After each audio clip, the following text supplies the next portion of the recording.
New year, new champs, new SmackDown, and we have a lot to talk about in this SmackDown review because a lot of stuff happened.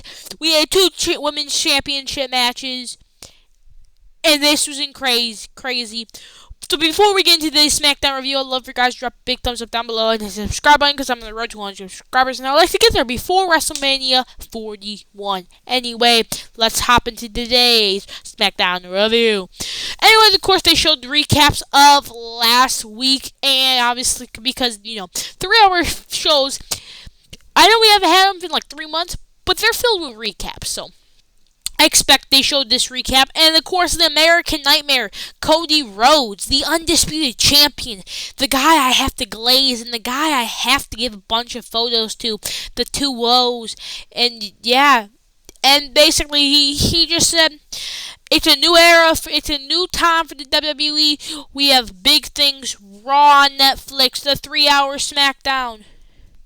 Of course, he had to say Phoenix, Arizona. We remember last time the WWE was in Phoenix. I do. The Rock called them. Anyway, Cody was just saying how he would love that. He was talking about how at Royal Rumble he's gonna face Kevin Owens for the title, for the WWE title, and put the title, all his title, all the way up there in the sky and thing. And then he was saying, I wish I could compete at Netflix, but I'm not medically cleared to compete since the pile driver Kevin Owens hit on me at Saturday night's main event, and the attacks that Kevin Owens keeps on attacking me with. So yeah, at least they didn't really. At least Cody Rhodes wasn't super Cody, and just took that nasty pile driver, got in a neck brace, and got stretchered off into an ambulance without taking any damage, because that's kind of what it felt like. But at least he's not medically cleared to compete. I mean, he doesn't wrestle anyway on SmackDown, so what's the point? But yeah, for some reason, Drew McIntyre came out, and he just walked to the ring, stared at Cody Rhodes, and him and Cody Rhodes stared at each other, and he gave Cody Rhodes a hug. I was like, what is happening, bro? 3-hour Raws are crazy, bro. And Drew McIntyre grabbed the mic and said, Cody, I'm not trying to attack you. I'm here as a friend. Me and you go back a long time. I've known you a long time. We basically had the same path, leaving WWE, coming back to WWE, becoming world champions. And he says, you're all risking your career facing Kevin Owens. You are risking. You don't have to listen to the fans, and I never lie. And he said, you need a friend. And Cody said, you here to come for me? You think I need a friend? Well, if I just don't believe you, Drew. And Cody started crashing out, man. He just got all angry for no reason. Said, you want a shot at this title? You want a shot? How about me and you right now? How about me and you right now? Because, for some reason, ever since Kevin Owens hit him with that pile driver, man, he's been off the charts recently, bro. And Drew said, I know I don't want to fight you, but let me just tell you something, Cody. I have a feeling you should watch your back. And BAM! Kevin Owens attacked Cody Rhodes. Now, a couple weeks ago, I made a video called The New Messiahs, and I had a prediction that somewhere in 2025, Drew McIntyre, Kevin Owens, Seth Rollins are gonna team up, and two-thirds of that trio has basically formed. So I'm basically right. But yeah, Kevin Owens kept attacking us, Cody Rhodes. By the way, there was a blue mat for SmackDown. Will we see a red mat? And by the way, did you guys like the blue mat? To me, didn't really care about it. It didn't really bother me. Like, I barely even noticed until, they showed it in the ring. But, yeah, does it bother you? Do you even like it? Or should they just replace back with their white one? Personally, I could care less. It could be, the mat color could be whatever it is, and I would still enjoy wrestling. But yeah, of course, Cody Rhodes, even though he's not medically clear to compete, he went off and started jumping Kevin Owens. Of course, those future WWE's champions, the security guards, try to stop him. I swear I saw a Samoan somewhere in there, but probably did see a Samoan. But yeah, we saw the Timu 2.0 Bloodline. And apparently we had a match with. Apparently there was a match. Apparently there's going to be a match with Sami Zayn, Jey Uso, and the other Uso, and the big championship match we'll get later in tonight. And there's the former champion herself. And then we had the banger match, Shinsuke Nakamura versus Andrade.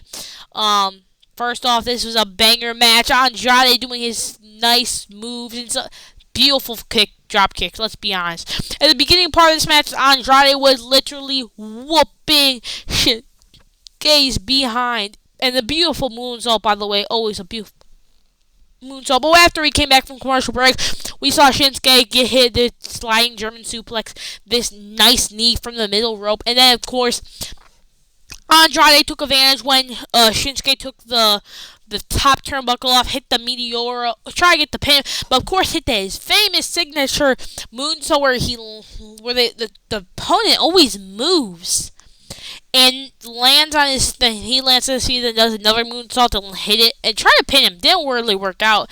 And then Shinsuke tried to hit another move on Andrade. Didn't really work out for Shinsuke because he kind of failed. But then when they were on like the middle rope, Shinsuke kind of grabbed Andrade's head and fell backwards and had Andrade's head hit the LED post, which did look dangerous or deadly. So I guess I could see where that's going. And then boom, after Shinsuke back in the ring, boom, Kinshasa to the back of the head. 1, 2, 3. Won the match, and this was a non-title match, so nothing was changed. And of course, the megastar LA Knight came out, ran straight to the ring, started beating up Shinsuke. Those 3 punches, and the crowd, of course, was saying yeah. And then LA Knight grabbed the microphone and started chanting yeah, yeah, yeah, yeah. And just basically said, Shinsuke, you think you can take that title away from me? Nah. And basically just said, I'm gonna kick your booty upside the head and make sure I can get my championship back. And basically he was just yelling at him for basically saying, I'm gonna get my championship back. And then Apollo Crews again got screen time, except not getting screen time, except getting backstage screen time with Pretty Deadly. By the way, when's Pretty Deadly the musical coming out, bro? We need it, bro. These 2 guys are too talented not to get this musical. Anyway, they were just saying, why do you think DIY'd it? DIY was not do it. It was Legado. And Paulo said, I didn't snitch. Everybody knew it was DIY, which is true. And Legado said, why did you guys try to blame it to us? If you're going to blame something on us, you just say it to our face. And they got in a backstage altercation, and Nick Aldis said, hey, break it up. And Pretty Deadly tried to leave, and Nick Aldis said, hey, let's talk. And I don't even know really what they were saying, because after we came back, DIY said blah, blah, blah, blah, and then Nick Aldis says, I don't know what you 4 men are trying to do, but I don't like it. So yeah, and basically DIY keeps saying, yes, boy, and Pretty Deadly be loving it and say, hey, we can give you guys tag team championship opportunities, but you know the only way we can give you a tag team championship opportunity is if you help us retain our titles tonight. So that's exactly what they did. But we will move on to the Michin versus Piper Niven match, which was kinda slap. Because, Piper Niven, kind of underrated in the ring, in my opinion. And of course, someone who's been underrated for, like, the past year and a half. And by the way, these Hurricane Ranas look sketchy, especially this one. But of course, Piper took advantage, and I don't know why I did that. But we got Chelsea Green, the Women's United States champion. And then Piper was basically, after we came back from commercial break, Piper was basically destroying Michin, but Michin got like a little bit of secret advantage and kind of slid out.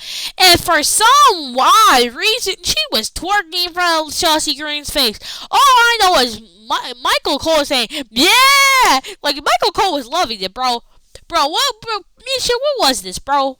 Like literally, bro, put away. And bro, by the way, this Piper driver, bro, this is a nice clean move, bro. Though every time she hits it, I swear their head's gonna die. But by the way, what was this? I don't even know. I think this was either.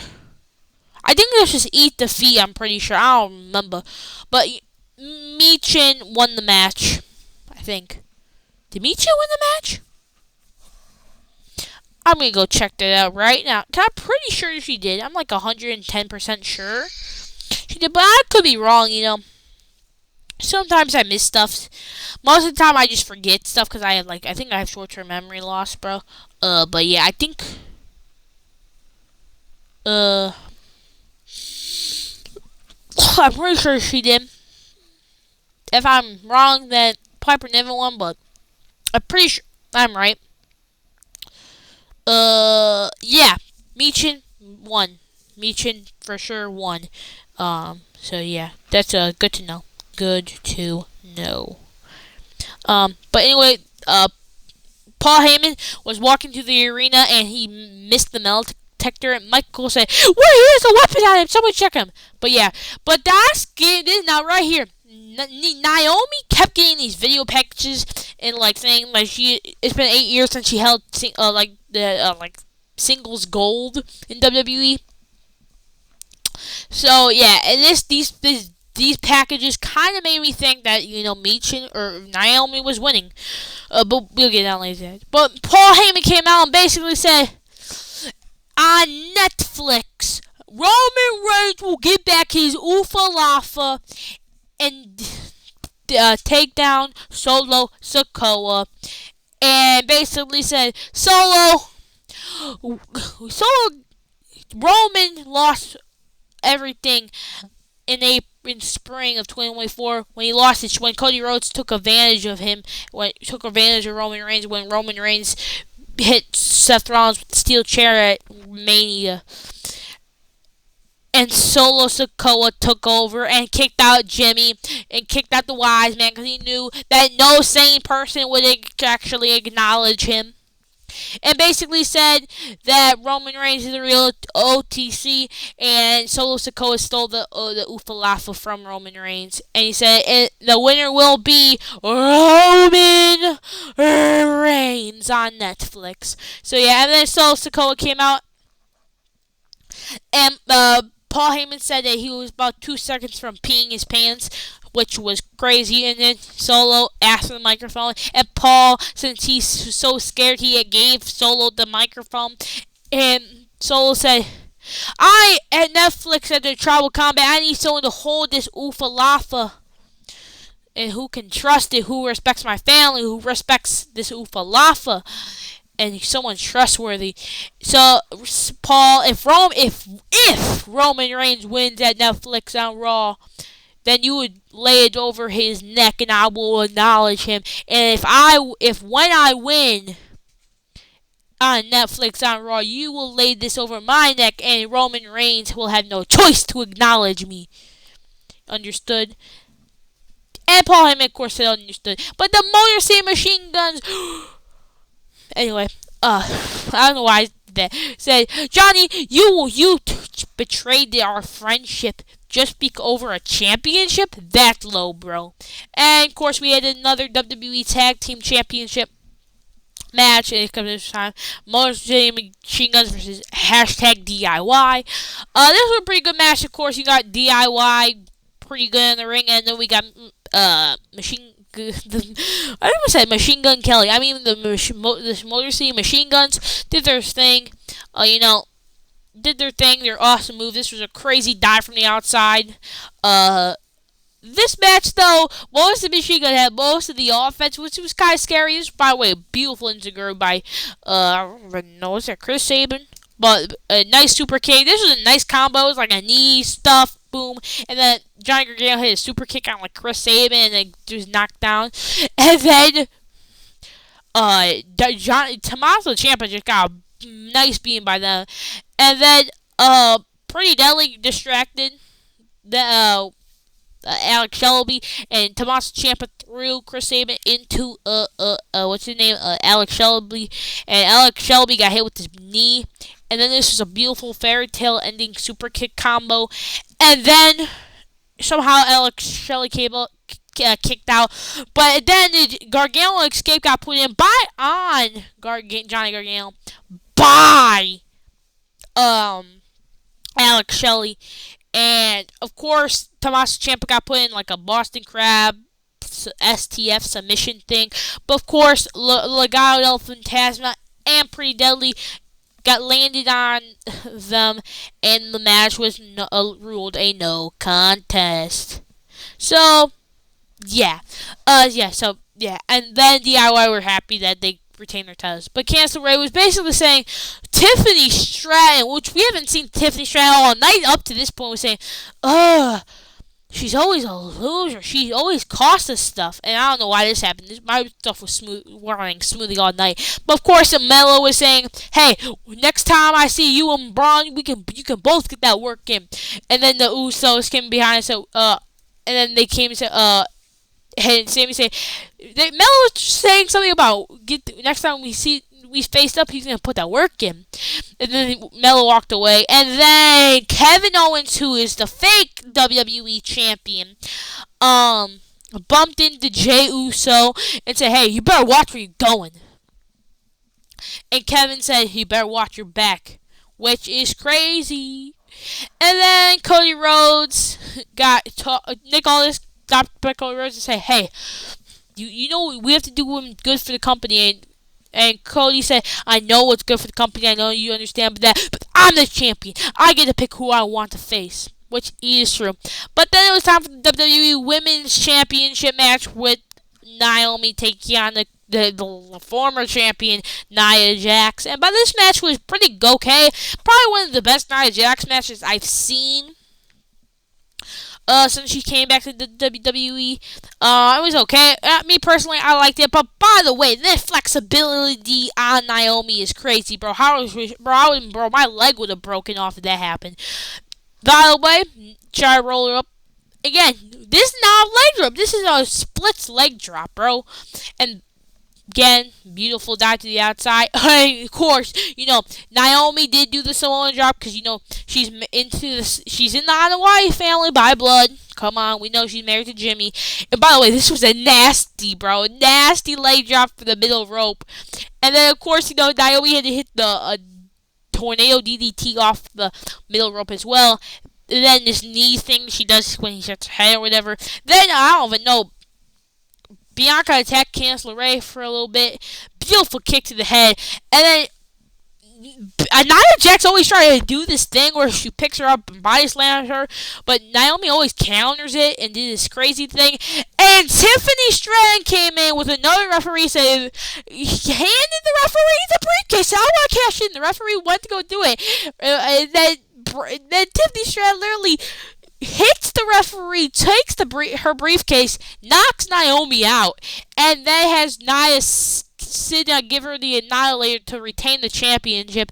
And then they were celebrating in the ring, and Tiffany told Nia to go attack Bianca and stuff, which I think Tiffany Stratton do something, and then boom, Tiffany Stratton hits her briefcase on Nia Jax's back, allowing Bianca Belair had a KOD on Nia Jax, and Tiffany Stratton taking out Bianca Belair to the outside, taking out Candice LeRae and Naomi and stuff, cashing in her Money in the Bank briefcase, hitting the priest boots on full time, and your new women's champion, Tiffany Stratton, is about time.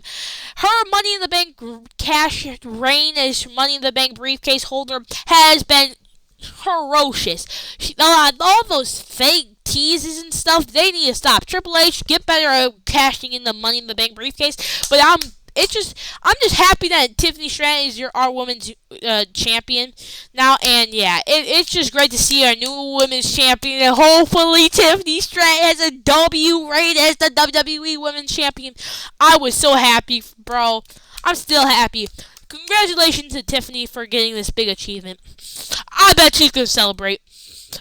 Of course, they showed another video of this tribal combat feud and whatever, and it was time for the tag team belt, but whatever, blah blah blah. But Byron Saxon interviewed LA Knight, and LA Knight basically said, "I get my rematch next week." So yeah, and then the Solo's Bloodline came out, and then Jay and the Usos and Sami Zayn came out to Jay's music, and this was a pretty good 6-man tag team match. I mean, nothing too special. Yep, right there. Anyway, nothing too special. I mean, it was a tag team match. Solo putting his thumb in Jimmy's throat and making him like that face. You know what I'm saying? But yeah, mostly the Bloodline had most control, and this was a nasty. Jacob Fatu, incredible in the ring. I can't tell you how many times. Of course, Sami Zayn, playing that underdog baby face, always hitting that one move. Yes, this is also another Oakflow shot of the blue ring. Pretty nice. And then, of course, when Jay gets in, he just starts yeeting, and then hitting the other yeet punch thing, and then him and Jimmy always working together, just butter, PB and J, literally just like peanut butter and jelly. And then of course the Usos took out Jacob Fatu, and then Solo Sikoa took out Sami Zayn, and all the Usos, including Sami Zayn, hit the booty to the face to Jacob Fatu. Even Jacob Fatu still hit this moonsault thingy thing. The Usos did something, I forget.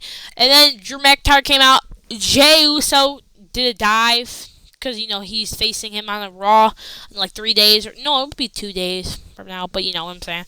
No, yeah, 3 days, whatever.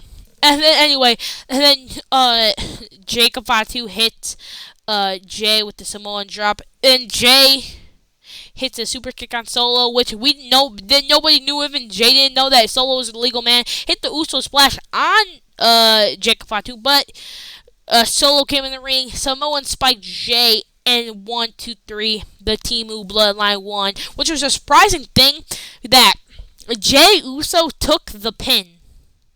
Sorry, I don't know why I have this thumbnail. Surprisingly, Jey Uso took the pin, which I'm surprised because, he's WWE's biggest babyface. So I'm honestly shocked he did take the pin. But yeah, this is the first ever episode of 3 hours. But yeah, I mean, it's pretty decent. I mean, there's a lot of commercials and fillers, like recaps. So yeah, I would suggest fix the commercial gap and the recaps, like add something more than just recaps. But yeah, it was a pretty decent episode of Friday Night SmackDown to start the beginning of the year, and a new women's title reign to begin the year as well. So yeah, I give this episode of Friday Night SmackDown down below, or thumbs up. But put down comments below. Are you excited for a Tiffany Stratton title reign? Anyway, subscribe. I don't know why I said it. Anyway, see you tomorrow. Bye.